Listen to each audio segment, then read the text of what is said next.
Assalamu alaikum viewers. I am presenting you this lecture on financial management. Financial management is a way to plan and coordinate with your resources and your spendings in order to increase your wealth. Now, gentlemen, I am starting a new channel with the name of Lesson Pair. This will be purely dedicated to my lectures, mainly on management and accounting.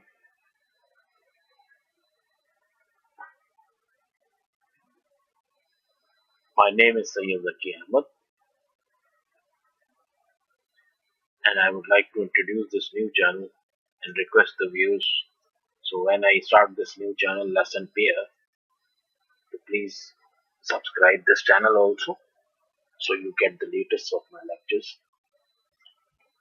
This financial management lectures will compile of about around 15-16 lectures to give you a complete detailed knowledge of how to maximize your wealth through your resources. In order to understand this, please listen to this lecture till the last and give me your comments on my emails given with it. I am also putting this lecture on Mindbenders 172, my original channel, so you can also have a look at it on Mindbenders 172 channel.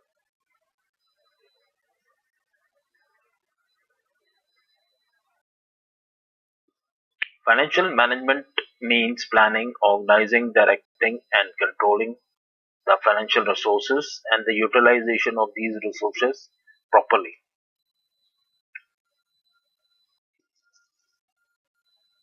Now, viewers, financial management is an advanced level subject, will involve a few of the data from the following areas, which will be explained later on in my lectures. It will involve data from the financial accounting, the stock exchanges, and it will require a little knowledge of general mathematics, interest rates.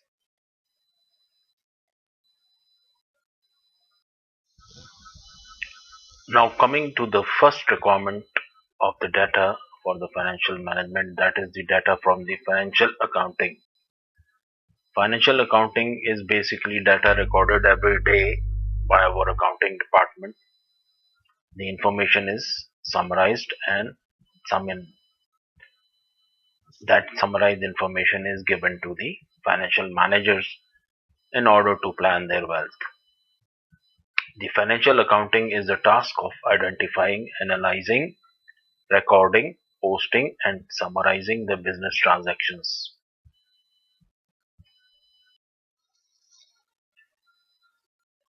Now, financial management basically involves the study of future trends, the study of past trends, and analyzing your own strategy to plan your wealth management. Now, this is the first lecture. The first lecture will include the objective of the financial management, the analysis of financial management. I'm sorry, not management, rather it is statements. The organization and its structure, business legal entities, business environment. These will all be explained one by one in my later lectures.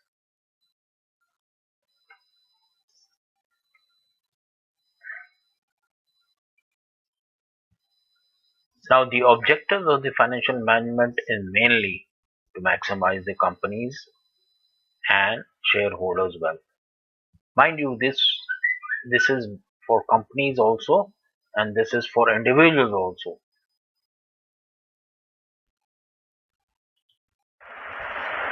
Now viewers, let's come to the financial statements. The financial statements are the summarized data from the accounts department. The accounts department basically daily records this data, updated, and finally send these summarized reports to the heads of the organization. They include a summarized company balance sheet, summarized company profit and loss, a summarized cash flow statement, and a summarized statement of equity. All these are made by accounts department and sent to departmental heads for observation and analysis. Financial management basically takes this information for its own use and to plan its cash.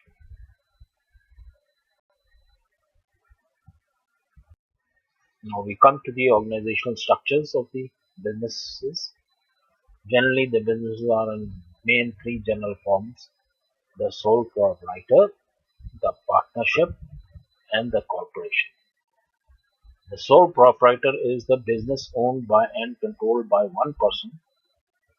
It has advantages also and disadvantages also. The main advantage is easy formation. It has unlimited liabilities to its shareholders.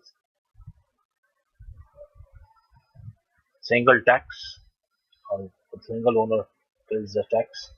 Basically, the breaking up or dissolution is easy, doesn't require any legal breakthroughs. Transfer of business is easy. The disadvantage is low capital, basically. One person cannot raise that much of capital for businesses. Now we have this partnership also, the second form of business. Normally in this type of business, it is carried out by two or more persons and it works under the Partnership Act or law of the country.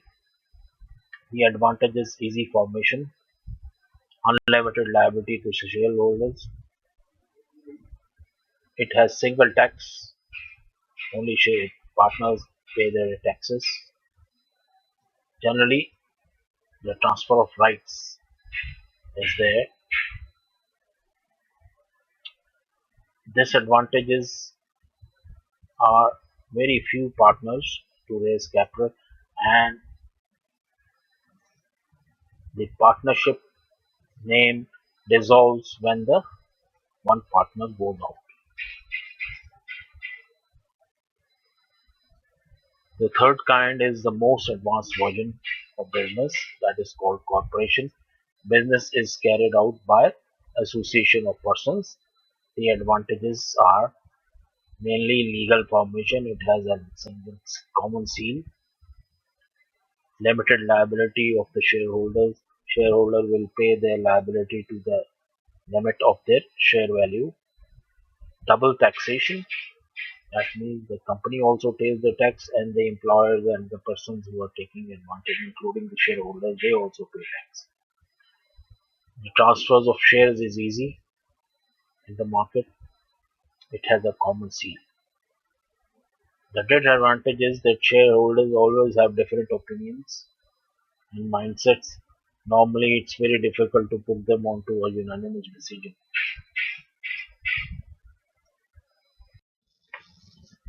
Now, students, there are two more kinds of organizations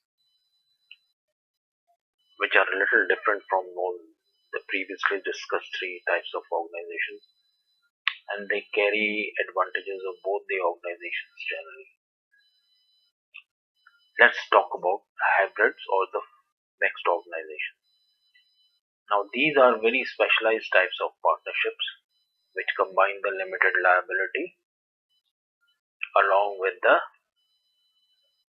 advantages of corporations and tax benefits of partnerships. The other kind is S type corporations, are special limited liability corporations without double taxation.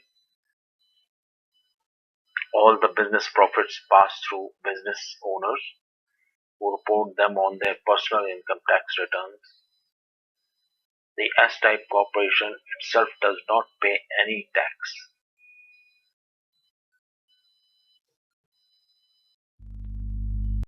Now let's discuss business environment. Now every business normally is surrounded by internal and external factors such as employees, customer needs and expectations, supply and demand, management, clients, suppliers, owners, activities by government, involvement in the business structures, innovation, technology, social trends, market trends, economic changes. All these factors affect the business environment of a company. This because under all these factors, the company works directly or indirectly and that is involved indirectly with them.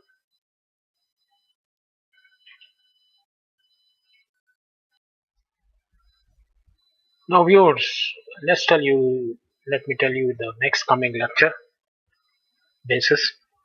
It will include interest, time value of money, present value of money, future value of money, and it will include annuities. As we end this lecture, I would like to bring you guys to my next lecture. If you want to see all my other lectures, please click the blue link given in the video.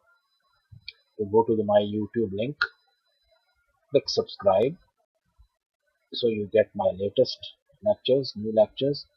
Click the bell button and click the share button as given in the video, coming a video.